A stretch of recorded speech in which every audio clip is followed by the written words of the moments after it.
Author of Learn to Raw Leadership, Attitude Hack, Live a More Excellent Life, 5 Battle Strategies of a Victorious Warrior. 2021 President's Lifetime Achievement Award recipient. Founding partner of the John Maxwell team. Toastmaster International Speech Competition semi-finalist. Founder of Tell It Like It Is TV, ThatGuyRocks.com and ThatGuySpeaks.com. Creator of Story Power TV, Transforming Grace TV, and Leading Leaders Podcast. Producer of 4 TV programs and podcasts for Liftable TV and World Trumpet Television, as well as multiple social media channels. Please help me welcome J. Loren Norris. If age really came with wisdom, we wouldn't have so many old fools in the world. But wisdom comes best with age. Just ask John Maxwell and find some old books. And that's what we're going to talk about in this episode of Leading Leaders. Stay tuned. Subscribe now for access to our extensive media library of leadership lessons promoting faith, family, and freedom. Begin your personal growth plan at StoryPowerAcademy.com for leadership development and communication skills training. There is a retreat coming up that I want you to know about. It's called the Story Power Academy Retreat. This Story Power Retreat is about focusing on your communication skills, taking them to the next level. Discover, develop, draft, deploy, and deliver some of the best stories you've ever learned. You're going to listen, create, connect, relax, and reflect around this beautiful lake scene in Granbury, Texas. It's a chance to rejuvenate and refresh and start over with some of the best training you can possibly imagine around storytelling, leadership, and communication. Join us, get away, and relax. I'm J. Loren Norris with Leading Leaders Podcast, and I can tell you that I've been studying old books for years. Some of those textbooks, some of those, I love to go out and get the brand new books when people first publish them. I love to get first-time authors' first books. I have one from way back in the 70s by a guy whose name you would probably know. The book is called Children Are Wet Cement. It was written at a time that the author had no children. Written by a guy who had no children, that children are wet cement. Pretty genius idea, really. I mean, the concept holds true that in those first few years. Now, we know more now with neuroscience. We know more now with the brain scans that Dr. Daniel Amen has done, with the ability to watch the protein appear from nowhere that Dr. Caroline Leaf has done, that you can watch on an MRI, what Jack Cantfield and Mark Victor Hansen and W. Clement Stone said years ago, that a new idea has about 37 seconds and then poof, it vanishes.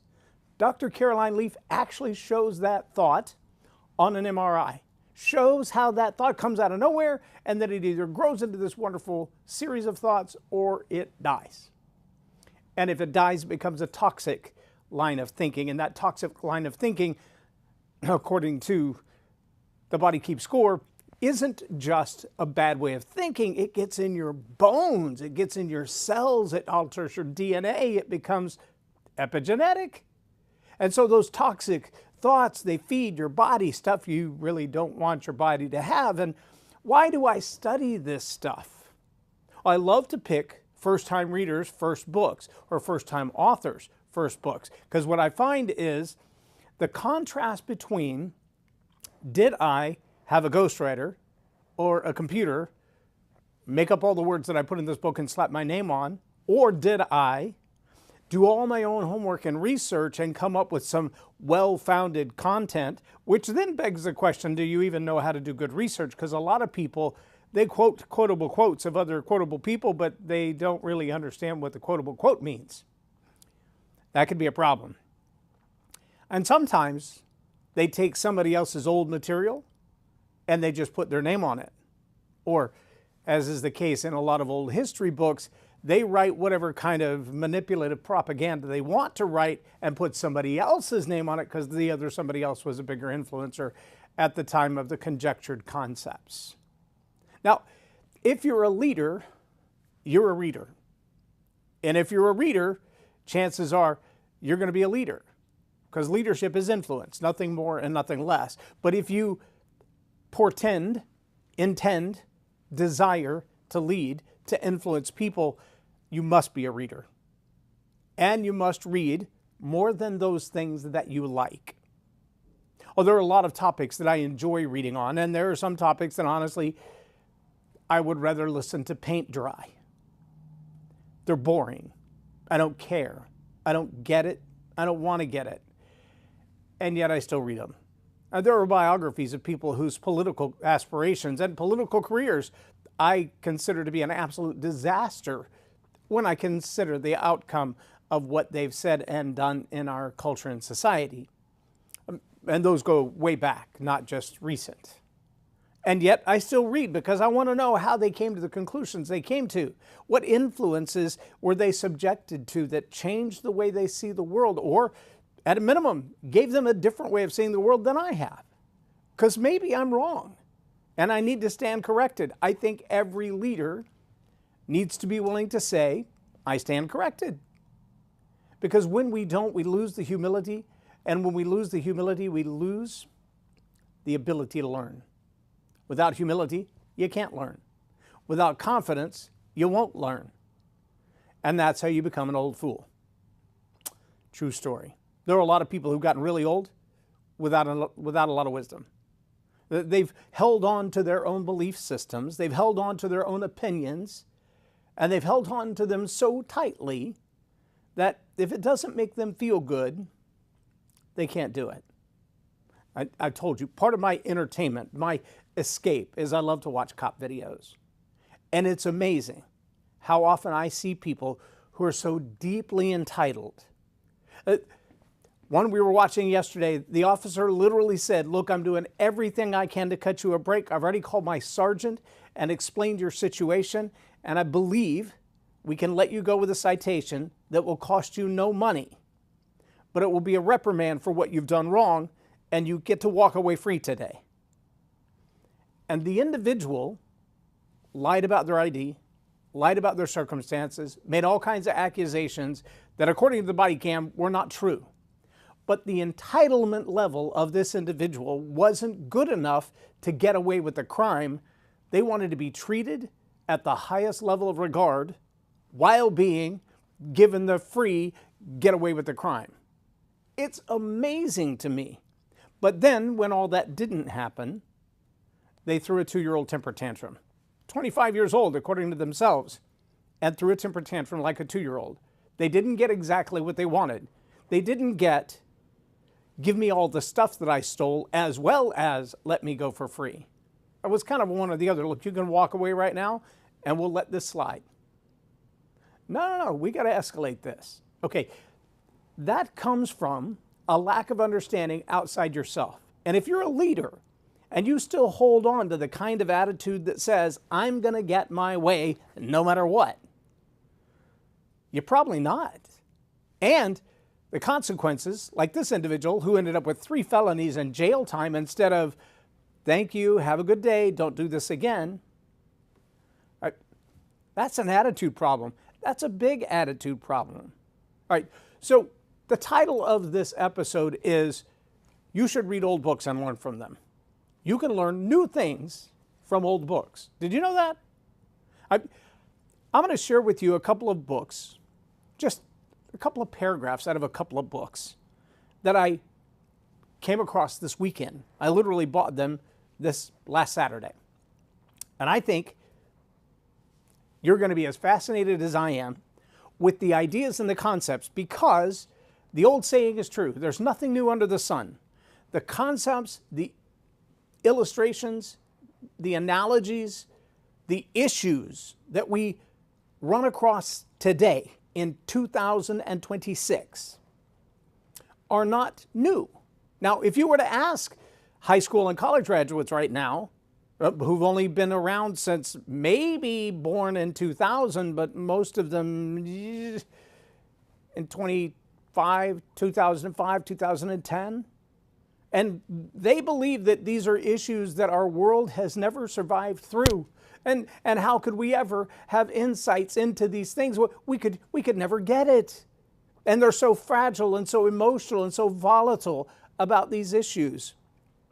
And I'm about to prove to you that some of these issues, some of these concepts, we've been dealing with on a regular basis well over 100 years. I'll give you one. This is a book I picked up, and I'm going to be just as candid as I can. I picked up this book in a little shop. It's an eBay shop. That's what he calls it. His eBay shop, he sells stuff tangibly. He had a sidewalk sale. He had a bunch of stuff outside, half price off. Half off the price. Yeah, half off the price. And I saw these old books, and I was like, I like old books. I collect old books. And I thought, if those old books are worth anything, they're probably worth 20, 30 bucks a piece. And when I showed him the ones that I wanted, he said, yeah, you can have them for $1 a piece. That's better than I pay at Goodwill for hardbound books, just for what it's worth. And I literally brought this book back. I bought it because it was an old book. The first thing I look at is not the title, not the author, not the subject, the pub date. This particular book, published, I believe it said 1904. Yes, copyright 1904. 122 years ago. Now this morning when I decided this is what I was going to talk about, I grabbed this book and I randomly turned to a page. No exaggeration. You can ask my producer. They were watching. I picked up the book. I turned to a page. I put my finger down and went, what does this say? Here's what I found. Naturalization laws. What? 122 years ago we were talking about naturalization laws? Yeah, this is the School of Civics. The School of Civics with Civics of Louisiana from Boynton Kelly. This was a textbook in high schools in 1904. Here's what they said in 2 paragraphs worth on the page of naturalization, page 139, topic 171. Naturalization laws. Since the adoption of the Constitution, Congress has passed several naturalization laws.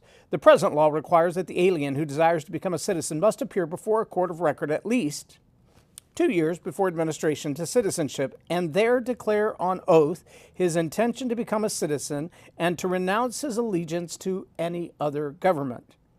This declaration is then recorded, and the applicant is furnished with a copy of the record. 2 years later, the applicant for citizenship must appear in open court, must furnish proof that he has resided continuously in the United States for 5 years and in the state or territory where the court is held for at least 1 year, and that he has behaved as a man of good moral character. He must then take an oath to support the Constitution of the United States and recognize allegiance, and renounce allegiance to any foreign government.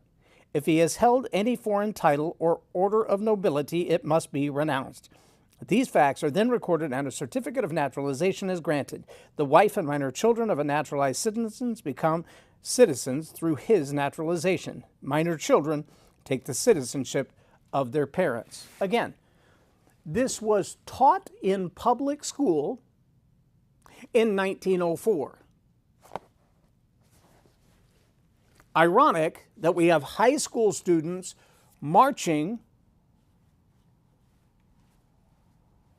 contrary to what was taught to them 120 years ago. It's fascinating to me that we've seen such an evolution. That's all I'm saying.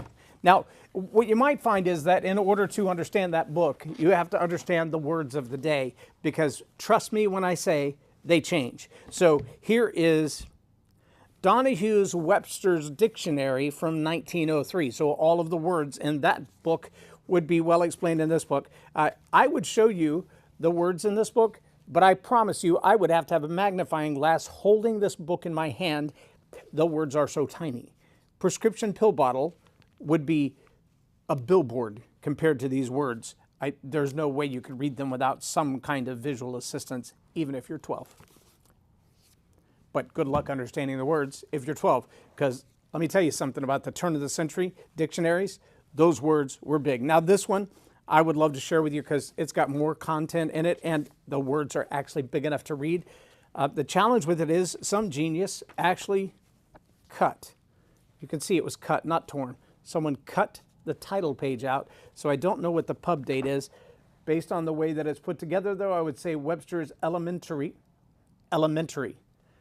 Webster's Elementary School Dictionary does have a registered U.S. patent. I don't know what date, though. There's no date on it. It was published for the elementary school. Let's see if I can find a little word that we use a lot these days called democracy.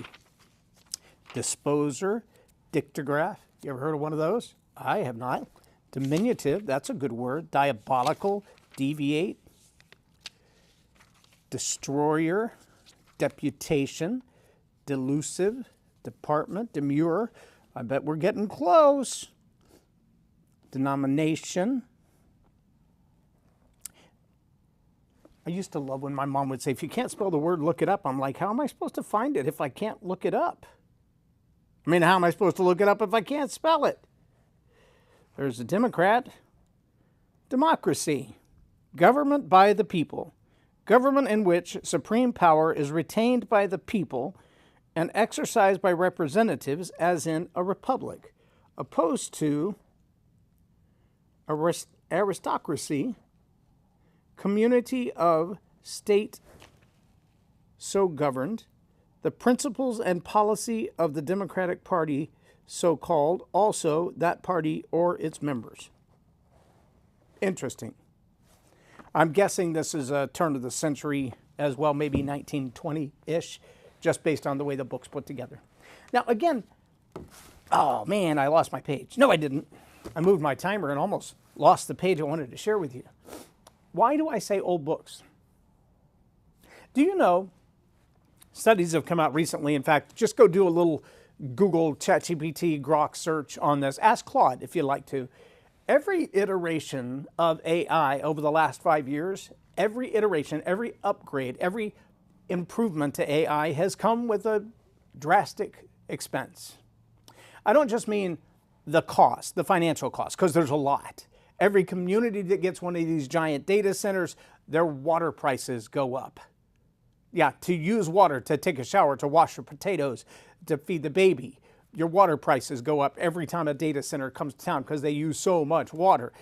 Your electricity price goes up as well because the demand goes up and the ability to deliver it requires so much more from the power company and their maintenance and their new plants that they have to build and distribution centers, et cetera, et cetera. And so if you get a data center, you're going to get higher water bills and higher electric bills. It's just part of the game from everything that I understand. So that's part of the cost. The other part of the cost is they tend to have more hallucinations with every iteration. What does that mean? Look, I just read to you from 2 different books from the turn of the century. I'm about to read to you from one that's 75 years old, okay? So long as these books lay on my shelf, the words that are in them will not change. That doesn't mean they're 100% accurate. That doesn't mean that I agree with everything that's in them. But if I reference them today, and I reference them 3 weeks from now, the answer, the knowledge, the wisdom, the understanding that they held the day they were printed is the knowledge, the wisdom, and the understanding they will hold when I read them 10 years from now, when I pass them down to my kids and my grandkids. If what's in this book was accurate then, it will be accurate 10 years from now. You follow me? See, the challenge that we're finding with, I played the video for you, spell strawberry. It can't. And it's not just that it can't or it won't. It will lie to you and make you feel like an idiot because it can't spell strawberry. Now, I'm sure after all the hullabaloo and the viral videos that went around about that, someone went, yeah, we need to cover our backsides on this and not let AI make a fool of us because it can't spell strawberry. And so I'm sure they made a correction. If this book has an error in it, somebody's going to figure it out. And they're going to make a note to it, and they're going to go, yeah, that probably wasn't the way we should have understood that. How do we know? Because we see books with multiple revisions. We see books with recantings. I know I said that then. This is what we know better now. In fact, Dr. Caroline Leaf's doctoral dissertation, and she says this in dozens of videos and mentions it in her book. When Dr. Caroline Leaf wrote her first dissertation on her doctoral thesis, she mentioned the idea that she believed that someone with a traumatic brain injury could train their brain to use other parts of their brain beyond the part that was traumatized and regain the function. Her test case was a high school girl who was injured in an accident and physically lost a portion of her brain. At the time of the writing of her thesis and her work with this young student, the general consensus of all brain surgeons was, from the time of the injury, you got about 6 to 8 weeks to figure out just how much healing and recovery and rehab is going to take place. And after that 6 to 8 weeks, wherever you are, you're done. That 6 to 8 weeks determines everything, and after that, you're going to spend the rest of your life right there. And Dr. Leaf said, I don't believe that that's philosophically or theologically accurate. In fact, I believe that we can renew our minds. I want to try to practice it. I want to prove it. Well, now, with close to 30 years in the industry, she has done it dozens of times. She actually has a detox system called Retrain Your Brain. And now we see neuroscientists and even Elon Musk with his little digital neuro implant. The ability for lost hearing and lost sight and Alzheimer's and memory loss to be rehabilitated within the brain even after things like stroke, Alzheimer's, dementia. That's pretty powerful. But up until 1988, we stood firm on the fact that that idea was crazy. You can't do that. The brain has been damaged. That's the end. So new knowledge is a good thing. The challenge with new knowledge, I could probably point you to, you could find them faster than I could point you to them.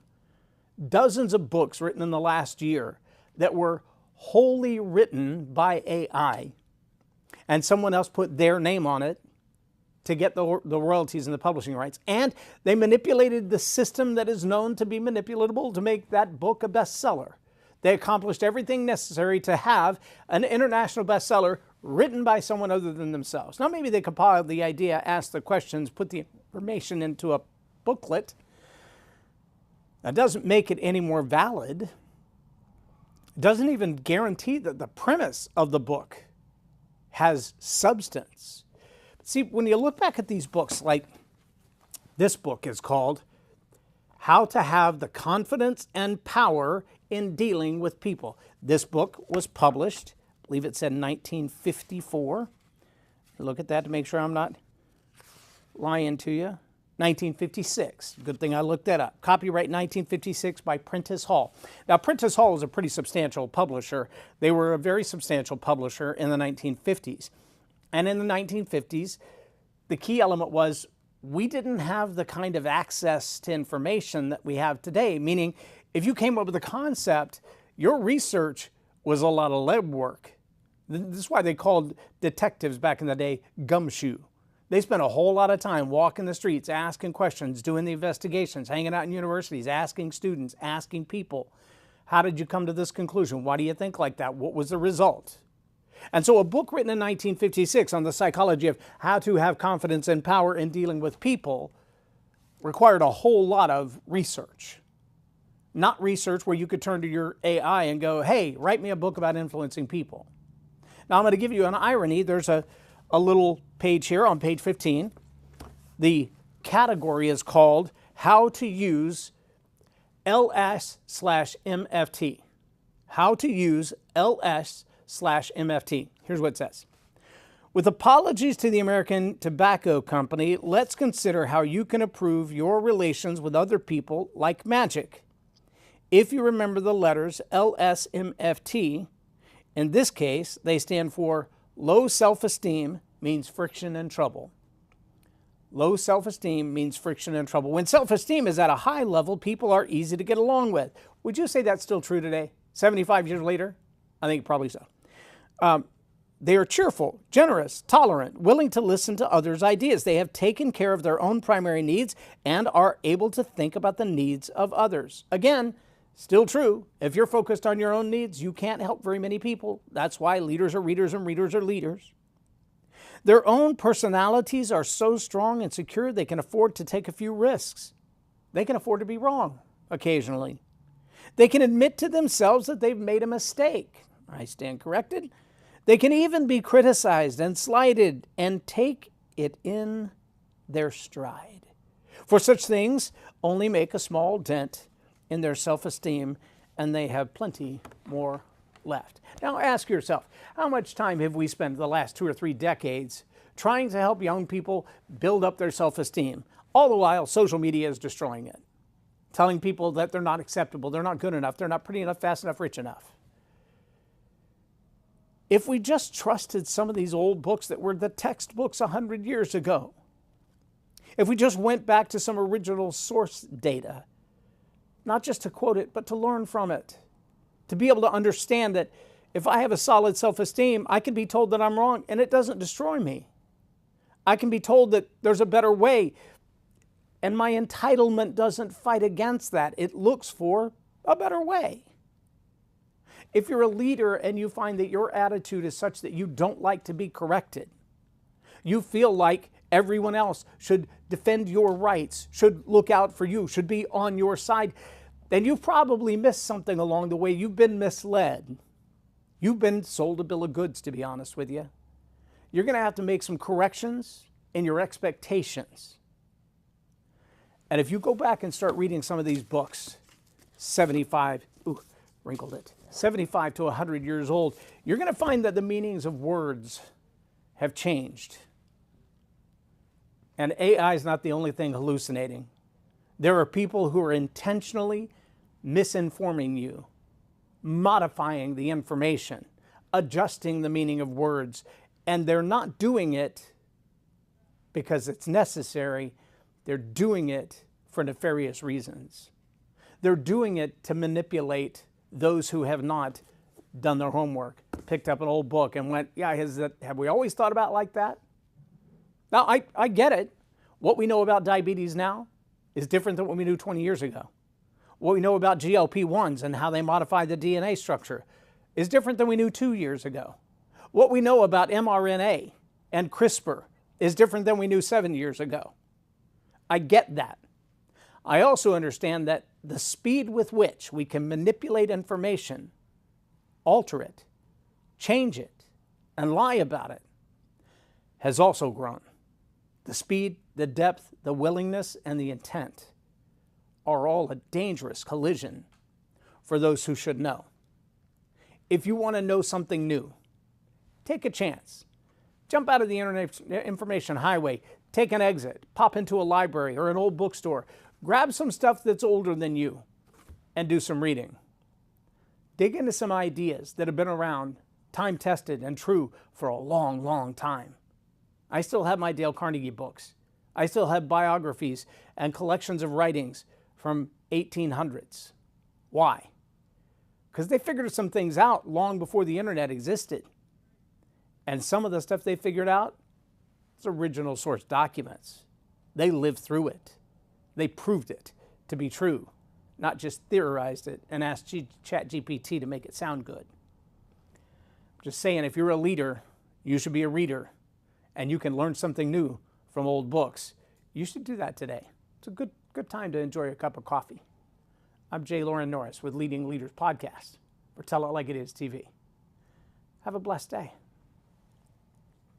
Subscribe now for access to our extensive media library of leadership lessons promoting faith, family, and freedom. Begin your